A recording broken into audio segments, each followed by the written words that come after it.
I am here to address another issue. You got bad intention, you make bad choices, and you have too much bad idea.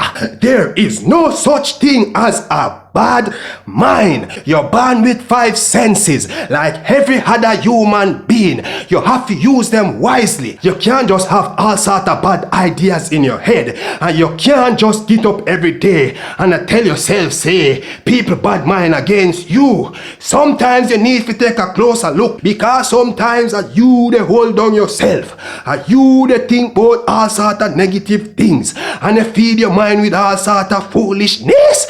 Your mind is your mind, and it's what you feed your mind will come out. So feed your mind with positivity. Stop from think negative. When you think negative, you're dead already before you start live. And when you make bad choices, your whole life in a crisis. And stop and tell yourself say people bad mind against you. Subscribe to Justin Blake channel. Click the notification bell if you want to receive a notification each time a new video is published.